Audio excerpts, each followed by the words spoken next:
Please note that this content is for educational purposes and for adults only.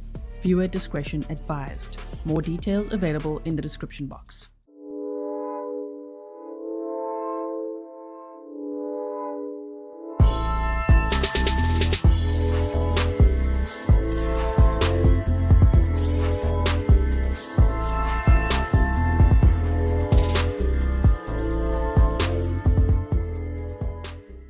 Hello everyone and welcome back to another live stream with me, Grizzly. This is Grizzly True Crime, and this is part 2 of a deep dive that we did on a case that happened in Waterbury, Connecticut, where a 32-year-old man was rescued after allegedly being held captive for more than 20 years.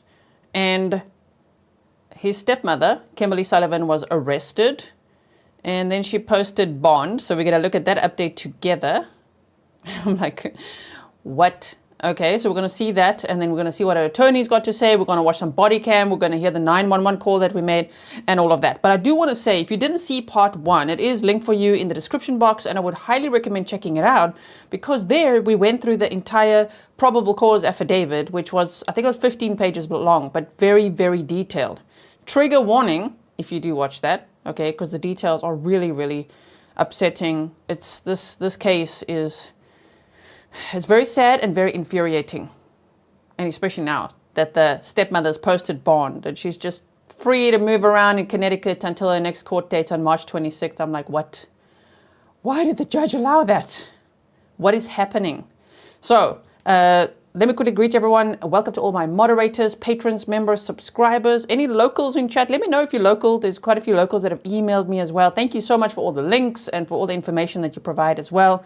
Gerdake said, best 20 months with the best channel, mods, and chat. Thank you so much. And if anyone's joining membership today, I hope you'll go check out the members only playlist, because we just had a members live stream yesterday. So there's a new live stream for you to catch up on from last night, where we actually talked a little bit about some of these updates, but today we're going to do a little bit of a deeper dive. Now, in case you're not familiar or you need a little refresher, we're just quickly going to read through this article, which is from CT Insider, and this will firstly refresh our recollections, but there's also some new little bits of information in between. All right, so that's what we'll do quickly now. If you haven't yet, please like, share, so others know we are live right now, and they can also follow the updates in this case. Charlie, aka someone else, said, thank you, Grizzly, for everything you do and for covering these tragic cases. Thank you so much. We're also going to watch a clip from a detective who says that the victim is recovering well, and that all the detectives got together and they're raising funds for him, and that they're basically looking after him, making sure that he's going to be okay, because 20 years in captivity, even though the stepmother's lawyer is saying, no, that never happened. I'm like, but look at his physical, we haven't seen photos, but we've heard that he's 32 years old, 5'9", and weighs 68 pounds. That's 31 kilograms. You'll see a brief moment where they carry him out of the house. It really looks like the firefighter is carrying a child. It is so scary. So, okay, stepmother and attorney. If it isn't like that, then what the hell is going on here? I don't believe that. This is just absolutely devastating. So let's quickly go through this. I will put the links to all my sources and everything in the description box as well, in case you want to check it out later. Firstly, when I see this door, it's already upsetting, because it's like hearts and it's like welcome. You know, there was the stepmother, and initially the biological father was there, but he passed away in January of 2024. 2 sisters in the home. The grandmother once upon a time was also in the home. She's also passed away. There were pets in the home. And this man was allegedly, as I say, kept in captivity in a tiny room for 20 years. Since he was 11. Like, what the heck? Okay, so Waterbury, the word love. Really? The word love still adorns the front door of the modest 2-story colonial on Blake Street. But inside, behind closed doors, authorities say that there was little compassion for Kimberly Sullivan's stepson, a man who spent more than 2 decades confined by an 8 by 9 foot storage room on the 2nd floor. The grim discovery came after a fire was deliberately set in the home, and ACT investigators believe the now 32-year-old man intended to secure his freedom. And that's what he said. A lot of his side of the story is in that probable cause affidavit in part 1, okay? When firefighters arrived, they found the man emaciated and weighing just 68 pounds. As I say, that's 31 kilograms. He was carried to safety by firefighter Gabe Goja, a fire official said. Police body camera footage obtained by CT Insider through a Freedom of Information Act request shows the firefighter carrying the man's limp body to an ambulance. We're going to be looking at that body cam today. My source would be CT Insider, and there's also local news channels that have posted it. Grizzly Cat and I have made a FOIA request, but of course it's weekend now. We don't have it. We don't have all the things ourselves yet, but maybe there'll be more that comes out in the next week or so. I don't know. Obviously not a police video interview because the stepmother lawyered up immediately and did not speak to the police. When firefighters arrived, we went over that. So there's the Freedom of Information Act body cam. We'll look at that. In a 911 call, also obtained by CT Insider through a FOIA request, Sullivan reported the fire that night, telling an emergency dispatcher that her stepson was injured and needed an ambulance. But yet she was standing outside with the dog and saying, "Shay, my dog is shaking and I've got cats in the house." And they're like, "Is your stepson in the house?" She's like, "Oh yeah. Yeah, he's somewhere in the house." You'll see that in a moment. Waterbury police said the February 17th fire set off an investigation that determined that Sullivan had been holding her stepson captive in his room for 20 years. And who do you think she's going to blame? She's going to blame her dead husband. That's her defense. Her defense is it's his fault. He did it. It wasn't me.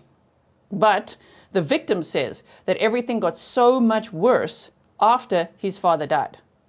So yes, his father was aware of it. His father, I don't know if he must have obviously been aware of it, part of it. He was part of the household, but he's deceased now. So one easy way to go, right? The defense is let's blame the dead guy.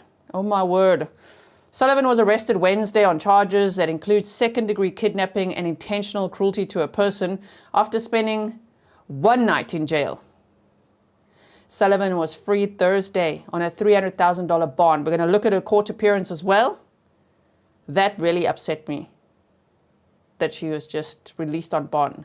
She had to pay 10% and off she went. The state had actually asked the judge, "Please, judge, can she be on house arrest? Can there be ankle monitoring, 24/7 surveillance?" The judge said no. The judge denied the state's request. So she's free to travel around Connecticut. She can't leave the state. She's got to check in with parole officers, and she has to be back in court on March 26th. But this is already it's just so upsetting, especially thinking of the victim who's recovering, who's very vulnerable. I really hope that they are protecting him 24/7, right? The circumstances surrounding the captivity have sent shockwaves through the Waterbury community. Little is publicly known about Kimberly Sullivan and her late husband, Craig Sullivan, who lived together in the home for much of the victim's life. Court records, however, paint a picture of financial hardship. The couple filed for Chapter 7 bankruptcy separately within a 5-year span, citing insurmountable debt from credit card obligations to major lenders, including Capital One, Chase, Citibank, and Sears. The family's financial strain also included a first and second mortgage on their home, the documents show. None of that is any excuse to keep someone locked up ever for 20 years. I just don't understand why, right? Yeah, Stefan says, I wonder, let's see. Stefan says, I wonder if she shows up on March 26th. Well, we'll have to wait and see, right? I also wonder. I really hope so. Police said that Craig Sullivan died last year. Despite Craig Sullivan's long-standing job as a shipper at a local company, so we're learning more about the dad, GEM Manufacturing, the couple struggled to keep up with their expenses. Court documents indicate that Kimberly Sullivan had also filed for bankruptcy separately in an earlier case. At her arraignment on Wednesday, the bail commissioner reported her only current income was from welfare and her only work experience was in retail. Again, was it then her daughters that bailed her out or who? Somebody bailed her out.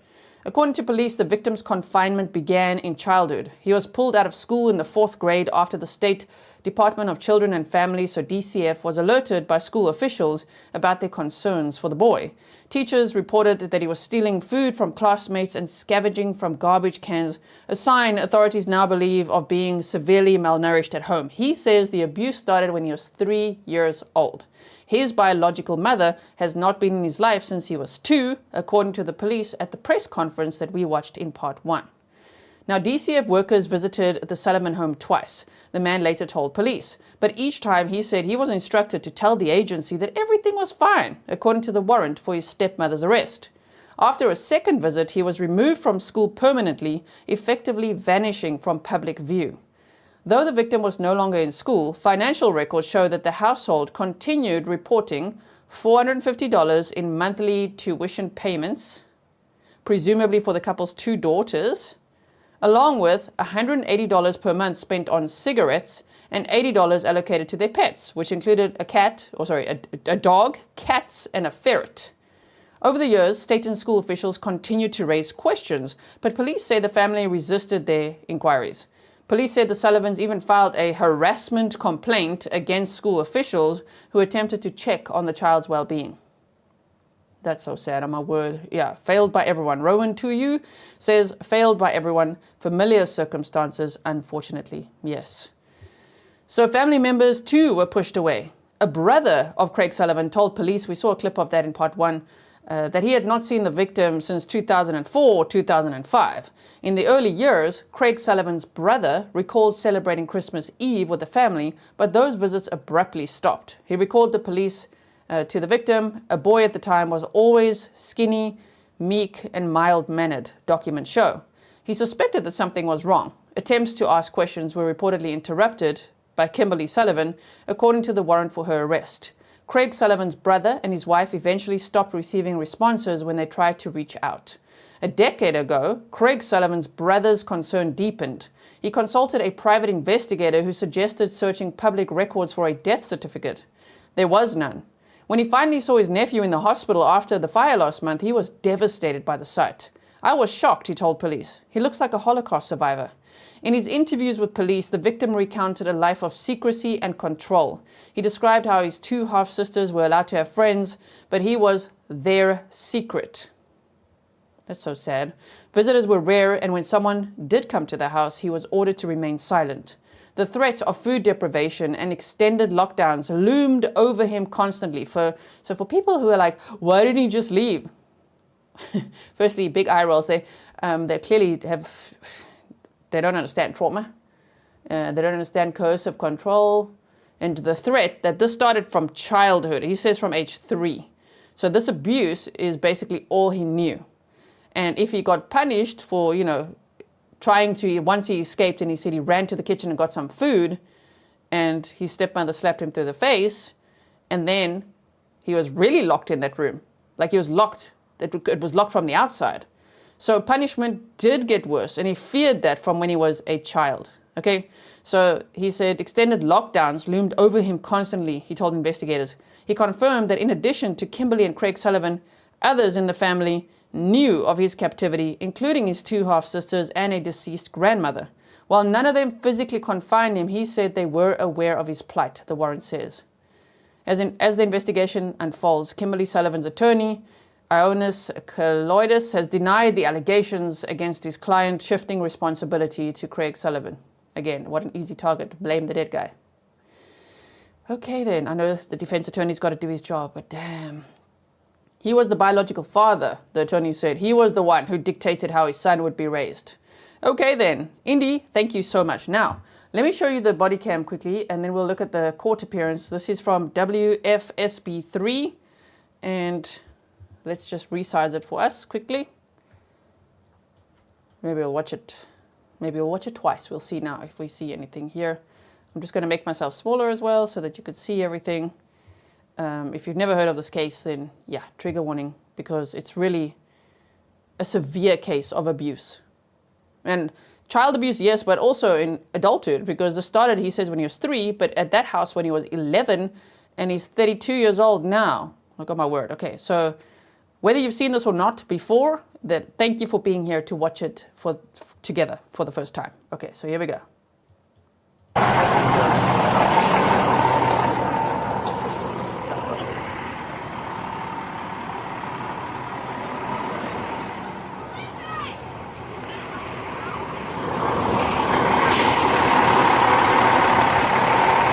So just so that you know what this is, as you can see, February 17th of 2025. The time is 20:49, so just before 9 p.m. And what happened was the victim had started a fire in that small room that he was kept in, because he knew, he's like, I need a way to get out. And as a child, when he was 12 years old, that's the only time he was allowed to celebrate Halloween. That's the memory that goes as far back as when he was 12 years old, he dressed up as a firefighter. shame. And so I don't know, I think he got to a point where he's like, I just need firefighters to come and rescue me. So when his father died, his stepmother gave him his deceased father's clothing, some of the clothing, and in one of the pockets was a lighter. So, and he kept that lighter, and he had a little bottle of hand sanitizer, and he also had a little bit of printer paper. And somehow with all of that, yeah, he made a fire. And he knew the fire had to get so bad that it wouldn't just be put out and then he'd get even more trouble. He knew that this fire, he really had to get it going and wait for it to get going at the risk of dying himself, so that he could then call the stepmother, so that the stepmother would then call 911, okay? So it would have made sense to listen to the 911 call first, actually. But let's watch this. We'll then listen to the 911 call, and then we'll watch this again, okay? So check this out. This is now when the fire department responds to the home, and they were just so shocked to find the stepson on the floor in the house, just emaciated. Come over here. Go down the road. Come on. Come down. Come down. Come on, down. Who else is in the house? Who else is in here? Do you live My here? stepson is in here. How many other people? Listen, That's it. I have 2 cats. Everybody's out? Yes. But your stepson's still inside? Yeah, he's right here. Okay, yes. come out. Come down the road. Come on. Come on. Come It's not safe to stay here. Come on. All right, here he is. All right, my dog is shaking. I know. Come down here. That's true. 87 code 3 victim. Fire victim. Okay. Come on. My dog is. Right here. Come I know on. my dog. I know. Come on. I'm coming. You're seeing it. That one victim right here. There, so in a moment there, you could see as they carry him out here. Right here. They're busy carrying the victim right here. But can you believe, like, I love animals, as you guys know. But, like, she's like, my dog is shaking. Like, your stepson's in the house where there's a fire. And she's just standing there just complaining about my dog is shaking. And like, yeah, he's in the house. He's in the house. I was thinking to myself, who the hell does she remind me of? Let me know if she reminds you of someone. I'll tell you after this. Also, Lisa Amore said, does anyone see the interview with the elementary school principal? We watched that together in part 1. So if anyone missed that, go check out part 1. That one victim right here.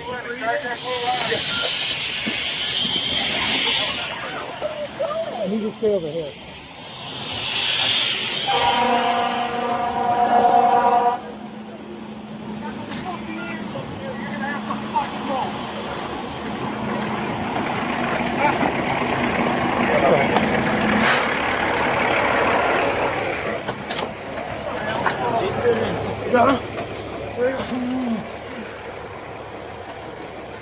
They protected him, you know, from being on camera this whole time. Even like right here, they're like, okay, just making sure that they don't film that. Somebody guessed right. wait. Bane Sengo. Yeah, she reminds me of Sarah Boone. When I saw her speak, I'm like, that's really her mannerisms, like the way she is, especially when the police are there. Yeah, she reminds me so much of Sarah Boone. I'm like, oh my word. Okay, so yeah. Rowan to you said you don't even need a lock to control someone. Exactly. Coercive control is invisible, you know. It's not for the average person to be like, oh, why didn't they just leave? Some people are so insensitive. Why if you had to take the trash out, why couldn't he just run away? That's not how that works. You know, abuse, the threat of punishment, and the actual punishments that was inflicted on him. Never mind just everything. Okay, I'm sure many of you that are here, most of you, 99.9% understand what I'm saying. Okay, so let's quickly listen to the 911 call that she made, and then we can watch that one again. So this is from CT Insider on YouTube. I will make sure to link them in the description box afterwards as well. So here we go. Oh my God. It's 2 Blake Street. What's the address? Please hurry. It's 2 Blake Street. There's a fire. Okay. Oh my God. Just a disclaimer that this is public record. It is from a FOIA request, and it was posted by CT Insider that we're listening to today. So YouTube, we're not sharing anything we're not supposed to, okay? So she says there's a fire, okay? Street. There's a fire. Okay. Oh my God. Blake There's Street? a fire. I'm trying to. Ma'am, what's 2 on Blake fire? Street. The TV. I don't know. My son, a stepson is in his room, and I don't know, he did something with the TV. I was sleeping. I fell asleep. See flames or smoke? Yes, come on, Steph, come on. Okay, can you get Yes, we need an ambulance, please. Okay, Please, we need an ambulance. ma'am, all right, you said something's on fire and now you need an ambulance. What's going on there? Yes, his room, the TV in his room. Did he get injured? Is he on fire? Yes, he's injured. Please send the ambulance. Ma'am, I'm going to send the ambulance. I need to know what's going on and why they're going out there. Where is he injured? I don't know. He's kind of, I don't know. He's kind of passed out. He's out of it. Please.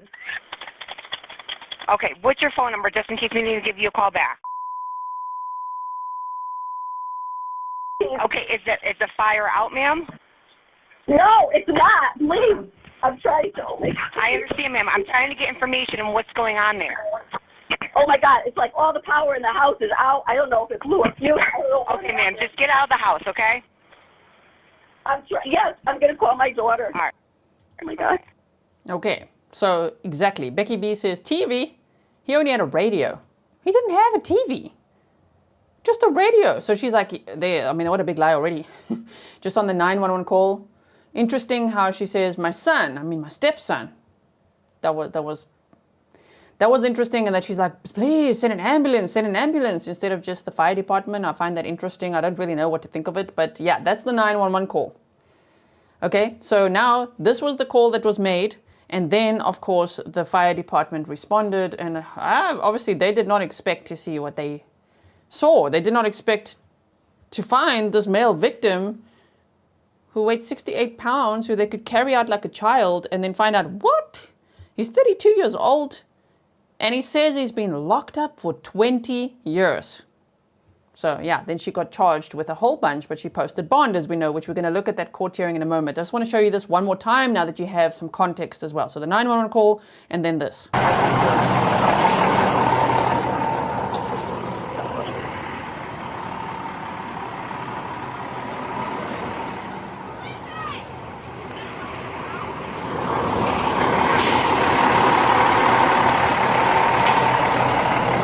Come over here. Go down the road. Come on. Come down. Come down. Come on, down. Who else is in the house? Who else is in here? Do you live My here? stepson is in here. How many other people? Listen, That's you have to it. go I in have 2 cats. Everybody's out, Yes. but your stepson's still inside. Yeah, he's right here. Okay, yes. come out. Come down the road. Come on. Come on. Come It's not safe to stay here. Come on. All right, here he is. All right, my dog is Come on. shaking. I know. Come down here. That's 28743 victim. Fire victim. Okay. Come on. My dog 87's right here. is. I Come know on. my dog. I know. Come on. I'm coming. You're seeing it. Got one victim right here.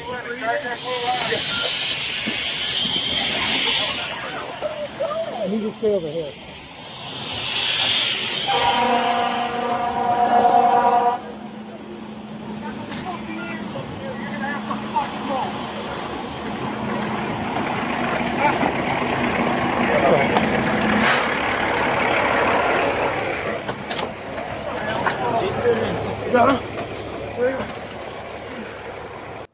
Shame. Oh my goodness. He was what a survivor, you know. In part 1, we were looking at just all the ways that he came up with to survive. And it's like, it's so incredible. So sad, but so incredible how he survived this whole time. And he was educating himself. He was provided 3 to 4 books a year and a dictionary, and any words he didn't understand, he would just look up and teach himself what it meant. He could listen to a radio. I don't think he even had a radio in his room, as Bummer Cat said earlier. I think it was just outside the room, and he could listen to that, and that's how he kept track of time, like just knowing what year it even is. You know, how much time had passed. That's why he could remember, okay, when I was 12, yeah, there I was able to, you know, go trick-or-treating once, and then never again. Sure. Busy Bumblebee, welcome to all the new members. Thank you so much for your support. So now let's go and look at the rest of what I want to show you here. Yeah, this would be her court hearing. I'm just like rolling my eyes the whole time. I'm just like, what the hell? This court hearing, I have to boost the sound. Hold on. It was a little bit soft, but sure, this is frustrating. You know, I just don't understand why this judge was so lenient on her and thinks she's not a flight risk at all. I just don't understand. If the allegations are that she kept him confined for 20 years, she's not even confined for 1 day? And we've looked before at her charges. What would be her maximum prison sentence if convicted? 51 years if they are consecutive. If it's concurrent, 20 years. So if he was confined for 20 years, then 20 for 20 to me would be a minimum, the bare minimum. 51 sounds a lot better to me. How can someone treat someone like that? My word. Okay, so here's the court hearing. It's 4 minutes long. And this is, after this she posted bond, right? And she's smiling. Okay, Ms. Sullivan, she's on. Just for the record, Your Honor, Jason spoke on behalf of Ms. Sullivan, who's present to my right. And she's on for, bond motion? That is correct, Your Your Honor, proceed, Don Thurkelson for the state. Procedurally in this matter, Ms. Sullivan's bond was argued yesterday. Judge Schwartz set it at $300,000 to be set only in court. I believe she's posting that bond today. The state's going to ask for the conditions of electronic monitoring with 24-hour home confinement and intensive pretrial supervision.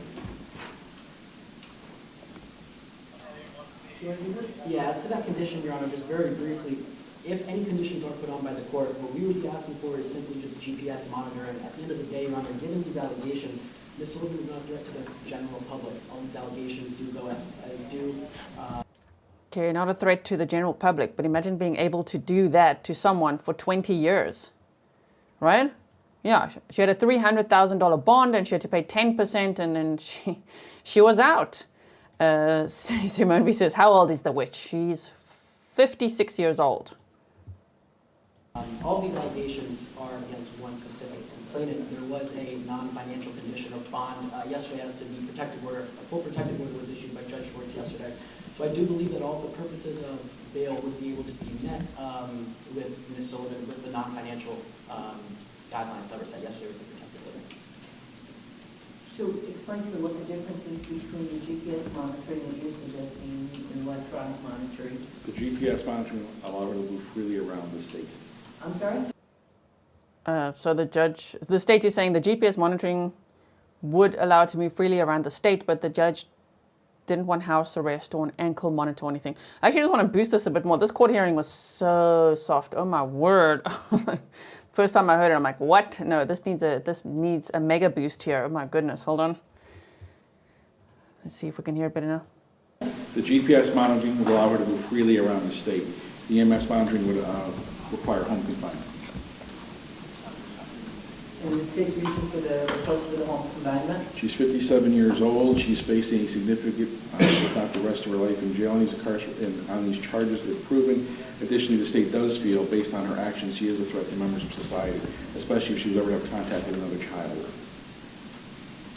And she... Look at her face. She's like, what? First, she's just like, I don't know. It looks like she's trying to look very innocent, kind eyes. What? What am I even here for? Nature Girl said maybe she has no record. They take that into consideration. Yeah, that's exactly what they did take into consideration. I agree with the state on this one. It's like, whoa, don't let her around any other kids ever, right? Bane Sango said, even if she's convicted, the conditions in prison, yes, are more humane than what she put her victim through. Exactly. So it's upsetting even if she were convicted right now and sentenced. Oh, my word. Does she have a prior history? No prior convictions, no prior arrests, Your Honor. No convictions. Was there a recommendation from bail yesterday? Do we know? I was informed bail was going to be debated. Your Honor, bail recommended the amount set on the warrant at $300,000. Okay. Well, do you guys want to be recruited? No. So the allegations in this are quite serious, and when the court is not comfortable with without some type of monitoring in the community, in addition to simply a surety bond. So the court will set conditions of release that will include the intensive pretrial supervision, requirements that probation monitor the defendant. She is to check in on a regular basis with adult probation, and she is to submit to any evaluation evaluations that are suggested, and if there's a suggestion for counseling, choose to begin that suggestion. Damn, she's got to check in with a probation officer frequently. Next court date is March 26th. She posted bond, as we know she's out. Wow, and then if she needs counseling, she can begin that. I think all the counseling should go to the victim, you know? This is a temporary, these are the conditions the court is setting today. We're going to give it a very short continuance. If there's any type of non-compliance, then obviously the court will consider more strenuous conditions of confinement or an increase in bond. So let's just get it like 2 weeks. Is the court ordering any kind of EMS home confinement? I'm not at this time. Is the court ordering any GPS monitoring? Not at this time. The original date was 3/26 for Parker. That was wrong. That was the original date. All right, March 26th? March 26th it is. Stephanie says, how can you feel protected if they just let these monsters out, right? Like, how is the victim supposed to feel about this? Like, wow, she spent one whole night in jail. Stefan says, frequently is once a year? Yeah, how frequent is frequent until March 26th? At the time of this live stream, it's March 15th of 2025. So, yeah, in 11 days, let's see. Hopefully she appears back in court because, I don't know, she doesn't run for it. I don't know where she'd run to, but yeah, I hope not. Okay, so we've seen that. Now I wanted to show you two more things, actually three more things. Let's see what this detective says. This is also from CT Insider. Detective discusses case of Waterbury woman accused of holding stepson captive. So let's have a listen here. If I need to boost it, I will do so as well. So shockingly different than anything. Yes, I need to boost this one as well. I don't know why the sound is so soft. Hold on. We'll go like that. I want to show you this clip, one other clip, and then a clip of the attorney speaking. Any of us have ever worked on. Again, collectively, our major crimes division, the one I'm in currently, we've probably worked maybe 100 murders over the past, say, 8 years, give or take. And it's as horrific and tragic every one of those homicides are. This is just such a different element. It's just such a different level of evil. Yeah. You know, it's very different than anything we've seen. I had already seen the body cam footage from Detective Page, and I saw the condition that the victim was in. And as bad as the victim looked in that interview, seeing him in person it felt 10 times as worse. You know, I don't want to really put a number on it, but it took everybody off guard. He's recovering. I can never really comment on his actual medical condition at the moment. One, I'm not an expert in, again, the open investigation, but he's recovering. He's slowly recovering, but recovering nonetheless. When you speak with him, he's able to follow the conversation. He's able to answer your questions. He's aware. He knows what's going on. It appears there might be something different cognitively with him, but to determine how that came about, that's going to be something that's probably a little over my head. Yeah. But you got to understand that, again, although I'm sitting here like speaking singularly, it is a total group effort that's doing this. It is the Major Crimes Division, it is the Detective Bureau, it is that first officer on scene, and it was the Waterbury Fire Department who pulled him out of there. It was, okay. Yep, so when we spoke with our victim, one of the first things he said to Detective Page that morning when he spoke with him was he wanted to thank the fire department for everything he did for him, for pulling him out of there, and for saving his life. Wow. So once... Shame. One of the first things he said was to thank them for saving his life. Chloe Parker said his mental health is going to suffer even out. The damages will be lifelong. So happy he's out and gets life back, he'll need a lot of support. I have a lot of confidence in this Waterbury Police Department. It sounds like they really care about him. They're very protective of him. They're raising funds for him as well.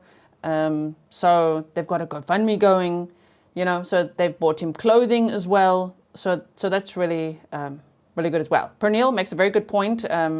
Careful with GoFundMes. They really have to be vetted. Yeah, I'm always like so cautious because every time that a legit GoFundMe will pop up, there'll be like 5 others that pop up as well. So just be very careful. Make sure it's coming from the Waterbury Police Department page or something that they have shared themselves, right? Also, Big Nature Girl said, I will be there on March 26th. I will forward any info I get to you. Thank you so much. Thank you. Okay, so let's just continue to listen to what this detective has to say. Also, he said Detective Pesh, and I was saying Pesque. So sorry, Detective.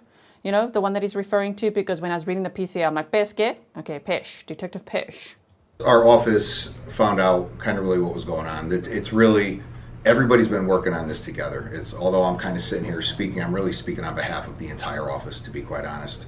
Not only the Major Crimes Division, but the entire office is invested in what's going on with our victim right now. And just knowing his circumstances, we're also in touch with the facility, representatives from the facility that he's at.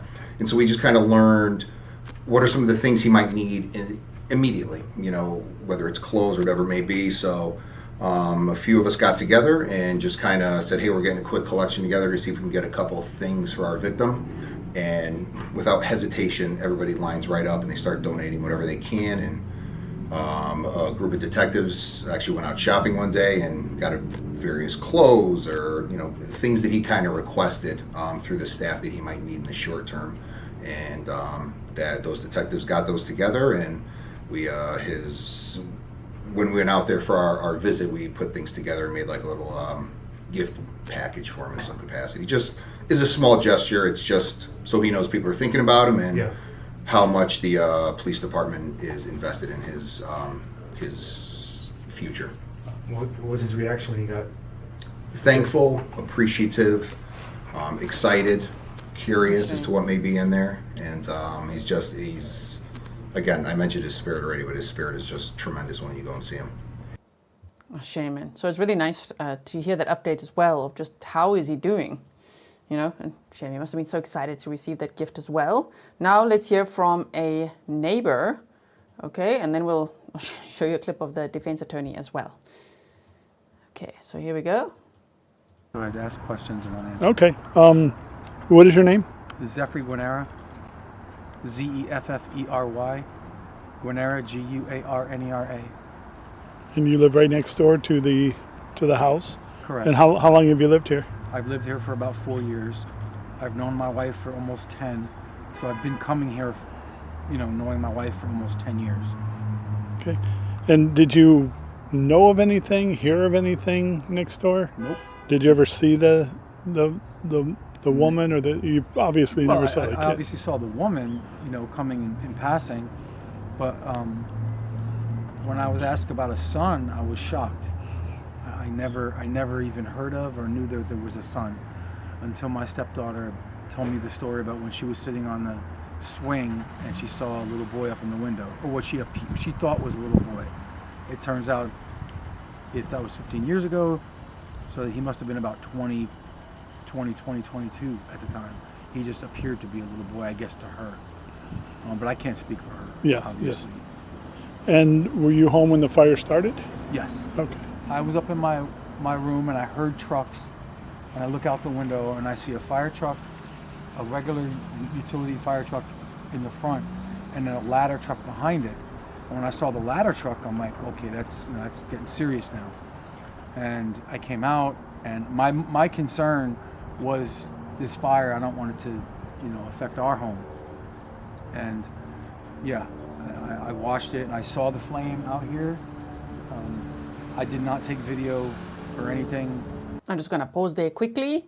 Sonia said if you see boards on a house that's occupied, red flag. The boards are only put up after the fire, so it wasn't like that before. Just to clarify, because initially I was also like, why is the house boarded up like that? But the answer is it wasn't until the fire happened. Now it is, okay?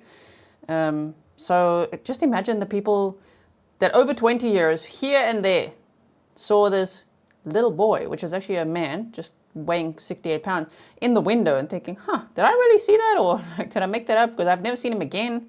And people in the neighborhood would be like, a son? We've never seen a son. What do you mean, right? Also, a lot of people ask about the sisters, which would be his half-sisters. It would be Kimberly Sullivan's daughters. She has 2 daughters that were living in the house. The victim says they were aware that he was locked up. I don't know how old they are. Apparently, they're all grown up and they'd moved out the house. And when the fire department responded, then there was also one of the daughters and her boyfriend that came there as well to see what was going on. So I don't know. We don't know the situation, so I mean, it would be easy to just blame everyone in the house and be like, what the hell were you thinking? Why didn't you call the police? But we don't know. We don't know the circumstances. We don't know how far the abuse extended or the threats or the whatever. I'd actually seen a clip earlier saying that some of them had tried to reach out to DCF before. You know, they tried, but I don't know. So I'm not going to like fill in the blanks. I'm not going to guess what happened there. I don't know if anyone else will be charged or not, and as we know, his biological father is deceased. So that's what we know there. Unfortunately, I cannot access that video from the one who did, but yeah, that was the window. And this is really, the culmination of it all is kind of a shock to you, knowing that all this is going on. It's like a horror movie in real life. You know, I'm shocked to even know that there was a son at all. I never heard of him. I've never seen him. Never knew there was a son. I saw the dad, but I haven't seen him since like maybe 2017. You know, so that's many years ago. And you know, never saw a son at all. Ever. Go ahead, ask. Okay, so we've seen that clip. There's one more that I'm trying to find that someone referenced here. Lisa Amore said there was an interview with a former classmate of the survivor. He said he never forgot about him and he was never allowed outside to play with other kids. I saw that one as well. There's actually lots of little clips and things. I'm trying to show you the most interesting ones that I picture for you, but if I find that while we're watching the next one, I will show it to you as well. Chloe Parker saying, when people ask, I mean, I just hated that people ask that. It hurts my heart. But yes, when people ask why didn't he get out sooner, you have to remember the mental strain. Being treated like a dog for 20 years, well, worse than, right? You have a mental fence as well as literal, extreme low self-worth. I mean, a complete victim of horrific abuse, which is neglect. That's a horrific form of child abuse. And he said this happened from when he was 3 years old. It was just at a different address before. Then they moved house into this house. And so from age 11, he's been locked up 20 years, you know? So, yeah. Okay, so we've seen that one. I want to show you quickly one of the attorneys. So just hold on 1 second. So many little updates as well that I wanted to make sure I bring to you. Just wait 1 second. Yeah, this one. Okay. Snarky pants on. I know the attorney's just doing his job, but oh my word, too. I am very protective of the victim, of course, and I'm just like, whoa, some of these are just like outlandish. That never happened. He was never confined, like, right. So he's 32 years old and just like 68 pounds for nothing, huh? Sure. Anyway, I know his client is innocent till proven guilty and she's posted bond and all of that, but it's still, wow, to hear the attorney, here we go. Absolutely. Yeah, so she completely maintains her innocence. From our perspective, these allegations are not true. They are outlandish. I mean, she was blown away when she heard these allegations. She's adamant they are not true. This did not happen, and we look forward to being able to vindicate her and show that she's done nothing wrong. We look forward to the trial, sir. We're looking forward to it. We're looking forward to justice for this victim, who thankfully survived. Can you speak on, I guess, what your stance is, what she, I guess, you say she's innocent? Can you just kind of expand on that? She's never locked him in a room. That is absolutely not true. He was not locked in a room. She did not restrain him in any way. She provided food. She provided shelter. She is blown away by these allegations. It is shocking, and what's more shocking to me is how someone can be falsely accused of such a thing. And you mentioned her husband passing away recently. Is Correct. He potentially someone who was the biological father? Well, I mean, he was the biological father. He's the one that dictated how his son would be raised. We think as the evidence comes out, you will see that she's not the villain she's being made out to be. Absolutely not. You mentioned that the allegation would be... So then why do you have to start a fire to be rescued? Wow. And exactly, Janet says the lock is on the door. And we read through that PCA saying that when the fire was going, the stepmother was shouting at other people in the house. Firstly, she said to the victim, wash your face, wash your face. Like, she can't have the fire department seeing him like that in that condition. So you run down, that's her priority, according to the victim. Go wash your face. And quickly get a screwdriver, shouting at whoever else was in the house, to take the locks off the door. Or off, you know, where she'd had the plywood and all the, she had multiple locks on that door. And the probable cause affidavit says there was evidence of that. So okay then. Yeah, looking forward to see your next court appearance and trial. And if convicted, sentencing.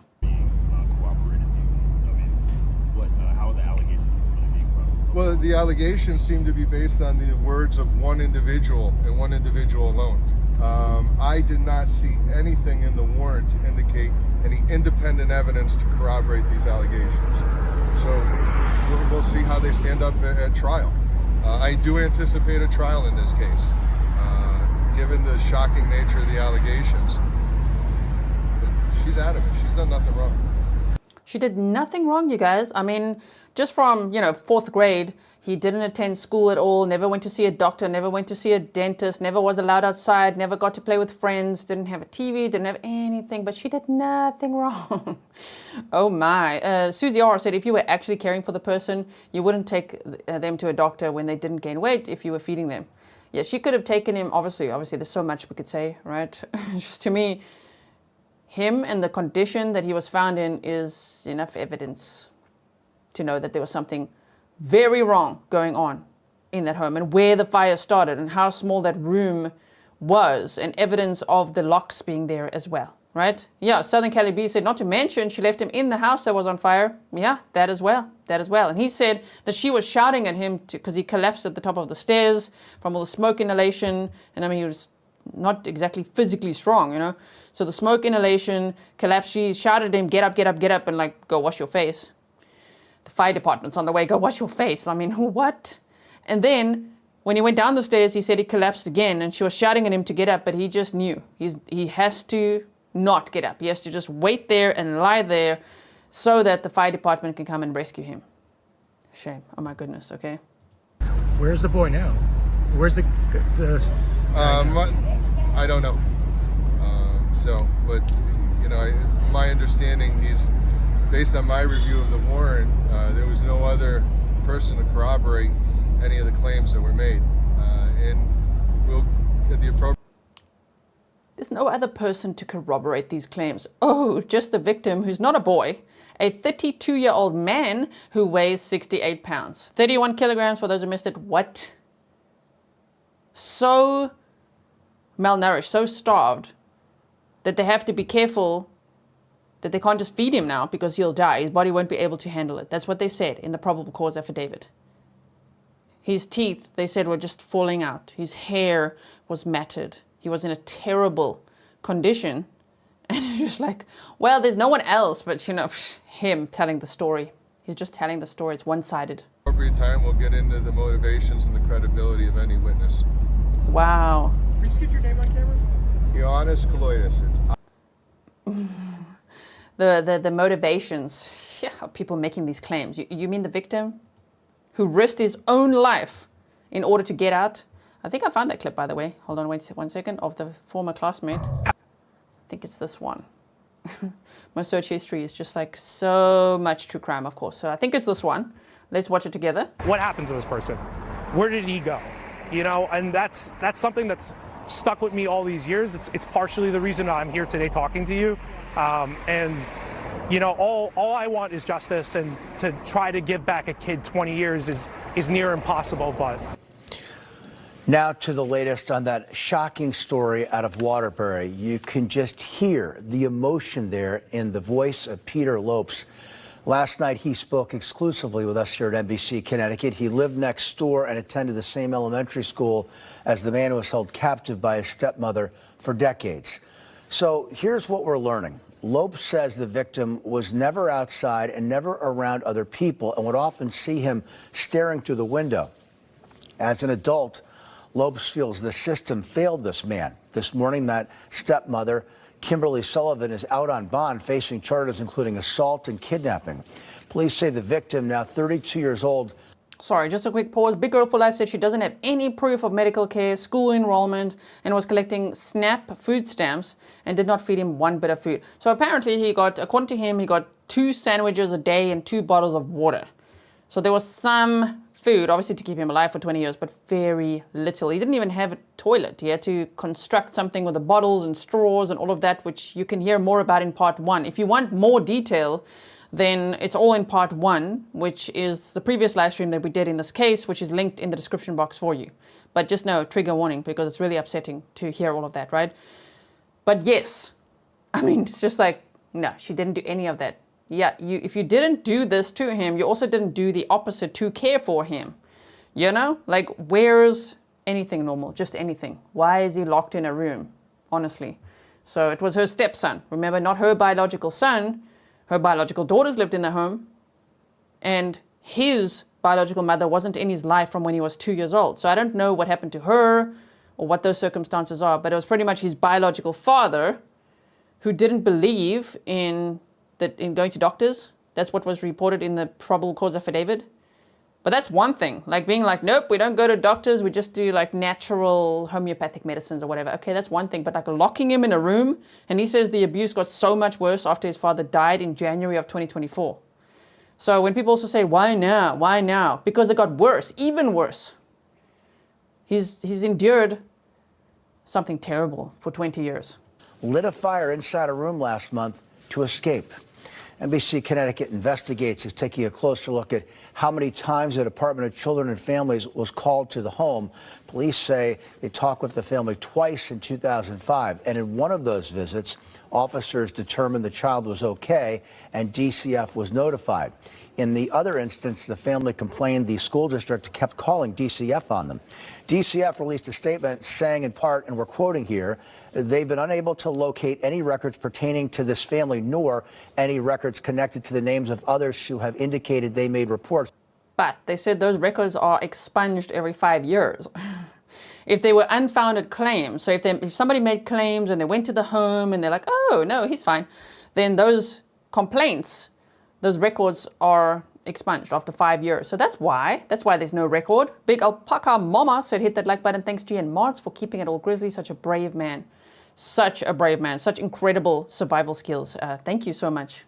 To our department, end quote. DCF added that records involving unfounded cases are not kept after 5 years.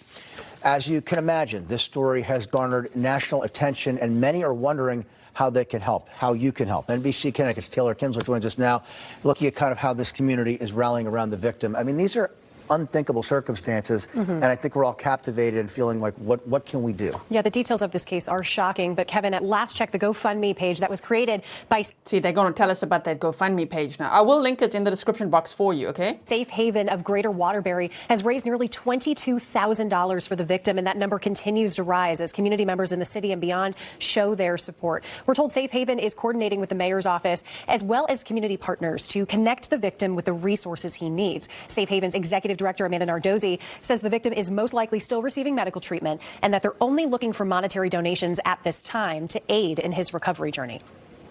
I just know that we wanted to take a stand as the domestic violence agency here in the city to support this individual as best we can. And if it's just by posting a simple GoFundMe page to raise some funds so that he's able to, come back and try to survive after this, then that's what we're going to do. We're always here to support our survivors. Now there was definitely a longer clip of the former classmate, which I can't find right now.